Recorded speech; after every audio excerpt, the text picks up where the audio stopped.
এবারে কাস্টমস পুলিশের চাকরি নিয়েছেন ইমরান হাশমি। মুম্বাইয়ের বিমানবন্দরে 2 টন সোনা আটক সহ দেখা যায় তাকে। নীরজ পান্ডে নির্মিত Netflix series Taskaree the smuggler web Mumbai বিমানবন্দরের কাস্টমস বিভাগের ভেতরে জটিল ও রহস্যময় জগৎকে কেন্দ্র করে গড়ে উঠেছে।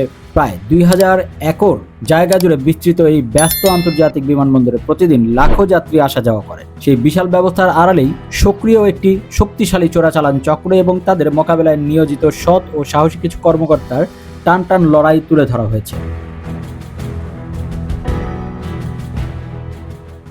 এবছর মুক্তি পাওয়া সিরিজগুলোর মধ্যে আলোচনায় রয়েছে গল্পের কেন্দ্রীয় চরিত্রে সুপারিনটেন্ডেন্ট অর্জুন মিনা অর্থাৎ ইমরান হাশমি, যিনি একসময় বরখাস্ত হওয়া কয়েকজন দক্ষ কর্মকর্তাকে নিয়ে গড়ে তোলেন একটি বিশেষ দল।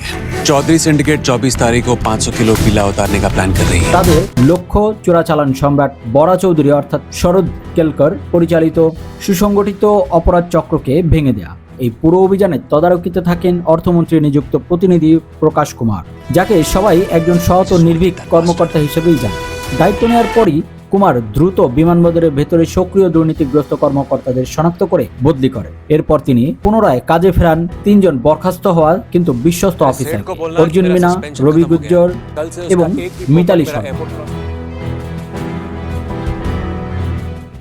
মিনা দলের কৌশলবিদ, রবি ও সাহসী ও নীতিবান ফিল্ড অফিসার, আর মিতালি দক্ষতা দেখান উচ্চ মূল্যের পণ্য শনাক্ত ও দ্রুত কাস্টমস তল্লাশিতে। দলটি শুরুতেই ছোট আকারে অবৈধ চালান আটকাতে থাকে। যাত্রী, লাগেজ ও অভ্যন্তরীণ যোগাযোগ পর্যবেক্ষণের মাধ্যমে তারা চোরাচালানের চক্রের কাজের ধরন বোঝার চেষ্টা করেন। ভেতরের দুর্নীতিগ্রস্ত কর্মকর্তা ও অচেনা শক্তির কারণে প্রতিটি অভিযানই হয়ে ওঠে ঝুঁকিপূর্ণ। নিখিত সময় জ্ঞান, কৌশলগত পরিকল্পনার মাধ্যমে মিনা পুরো অভিযানের নেতৃত্ব দেন। सिर्फ 722 किलो पकड़ा।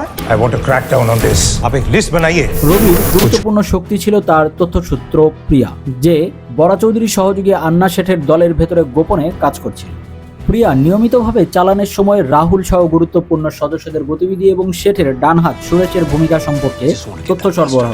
এই তথ্যের উপর ভিত্তি করে দলটি সফলভাবে চোরাচালানকারীদের চাল আগেভাগে বুঝে নিতে পারে। দলটি যখন একের পর এক সাফল্য পেতে শুরু করে, তখন বরা চৌধুরী পরিস্থিতি নিয়ন্ত্রণে আনতে ঘুষের প্রস্তাব দেয় এবং কর্মকর্তাদের পরিবারকে হুমকি দিতে শুরু করে। উত্তেজনার চূড়ান্ত মুহূর্ত আসে যখন চৌধুরীর নির্দেশে রবি গুজ্জরকে হত্যা করা হয়। এই ঘটনা মিনাকে মানসিকভাবে নাড়িয়ে দেয় এবং তাকে আরো দৃঢ় সিদ্ধান্ত নিতে বাধ্য করে। ঠিক তখনই প্রকাশ পায় ভয়ঙ্কর সত্য, যাকে সবাই সৎ কর্মকর্তা মনে করেছিল।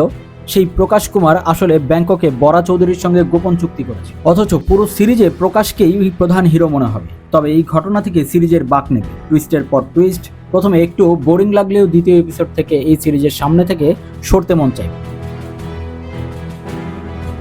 আরও বিস্তারিত জানতে যুগবাণী এন্টারটেইনমেন্ট চ্যানেলটি এখনই সাবস্ক্রাইব